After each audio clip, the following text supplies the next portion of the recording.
Okay, Joey Pals, we look forward to this conversation every month because we love our animals. I don't know if Sunny Cool Cat is listening, but we're going to talk to Wendy from Rescue Tales at Barkingham and California Paws Rescue. And that's mostly the doggies and the puppies. That's right. Yes. Yeah. Have you ever had a cat go into the water? Not yet. No, I haven't. No.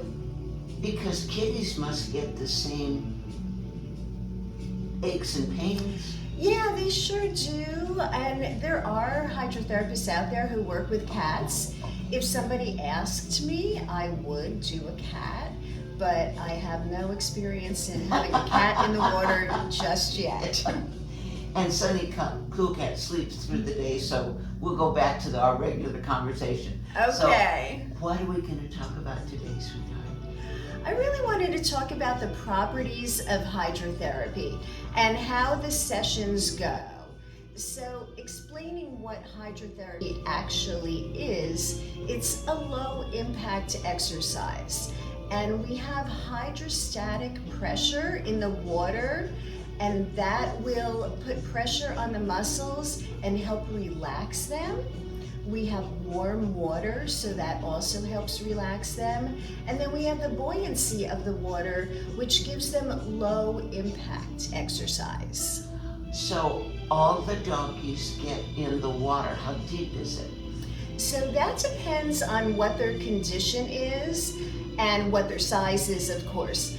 For the majority of dogs that I work with, I fill the water up to their hip and shoulder. And at that point, they're carrying about 38% of their body weight. So that's where the low impact exercise comes from. And I do that with dogs that have aging issues or mobility issues. But if there's a dog that maybe doesn't have a really good range of motion in their arms, then I'll put the water a little bit lower and they have to pick their paws up and walk differently. So the height of the water really plays a big role in how they're walking and what the benefits are going to be. But for the most part, most of the dogs are up to their hips. And I will walk some dogs that are more advanced or not as aging. As the water fills, I'll let them start walking. So it goes from their ankle to their knees, up to their hips, and it gets more difficult as the water is higher. But with that buoyancy, then they have more protection and it's a much lower impact. Okay, I have a couple of questions. What if you mentioned all the things that the water is and does? Is it like a jacuzzi in some way? Is the water propelled at them some way? So that's a great question. As the dog is walking on the treadmill, so it's a clear acrylic exercise chamber, we call it. Okay. So the dog can see all around them, and there is a treadmill on the bottom that's moving, and I adjust that speed. So depending on the speed, the resistance in the water changes. But it is like a jacuzzi when I turn the jets on. So I've got 4 jets, 2 that'll shoot out the bottom, 2 that'll shoot up higher, and depending on what size dog and what the dog's situation is how I determine if I use all 4 jets or just 2. And the jets will promote an even deeper circulation. And as the dog moves, there's hydrostatic pressure that they're creating their own pressure as they move. So we've got the movement of the treadmill, we've got them moving, and then at times the jets are on, but we don't walk while the jets are on. That's just relaxation. I'll do that at the end of the session with most dogs. Did you design this? Did I design the unit, do you mean? Uh-huh. No, so hydrotherapy's been around for a really long time. And it was started and developed for horses originally. And then they got into, human and canine. I mean, there are a lot of humans that do hydrotherapy in a similar type unit. So the unit that I use is made by a company called Hudson. and they make underwater treadmills for horses and dogs and humans. So there's all different sizes. Wow.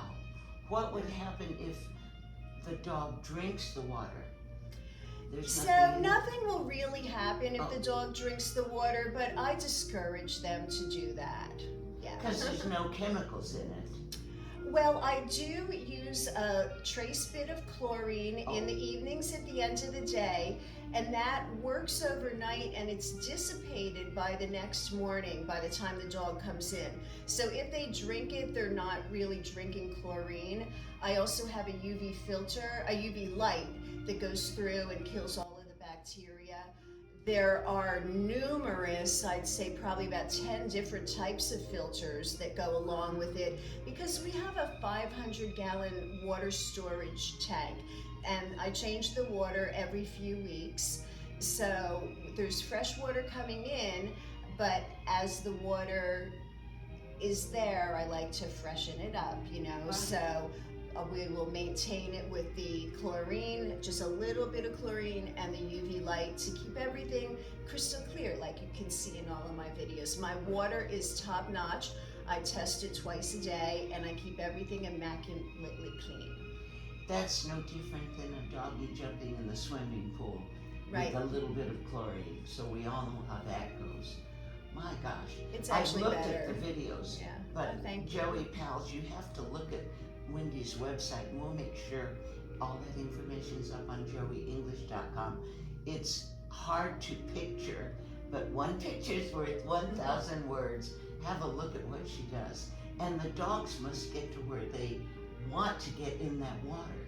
Oh, they love it. I have dogs that come to Barkingham Pet Hotel for daycare, and they also come in for hydrotherapy.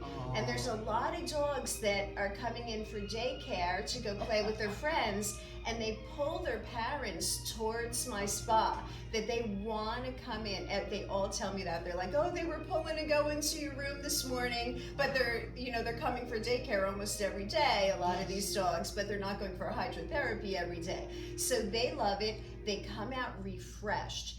It's something that really makes them spunky. They're getting exercise, but it's very good for their minds as well. And then when they get out, they're all just like spunky and want to run around. And then they go home and crash out because they get tired afterwards, for sure. Well, we kind of all feel that good after we have a good tub bath. Yeah, exactly. It's very much like being in a jacuzzi as far as the warm water, because my water is approximately 90 degrees, so it's very relaxing. What happens if a dog happens to urinate in the water? Do they do that? Is it like a baby if you put I have never had a dog urinate in the water, and have never really heard about a dog urinating in the water, because they're moving, and I do ask all of my pet parents to take them out first.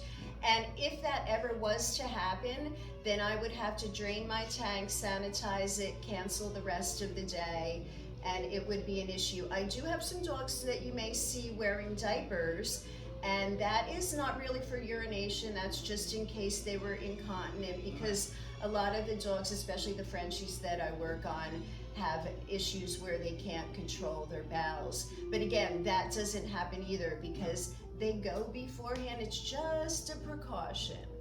You've thought of everything. Joey Pals are hollering at home. Where? Give us an address and a website and a phone number.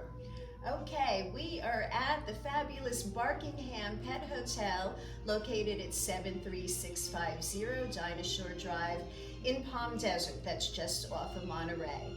And there's two websites. You can visit me and see a little bit more about hydrotherapy on rescuedtails.com. And to learn more about Barkingham and see some hydrotherapy pictures there as well, that is pethotelcalifornia.com, where we have California Paws Rescue and all Bull Terrier Rescue. Phone number. My number is 951-704-3374. It's best to book with me directly. I will answer all your questions. And if you would like to speak with Barkingham about anything else, our number there is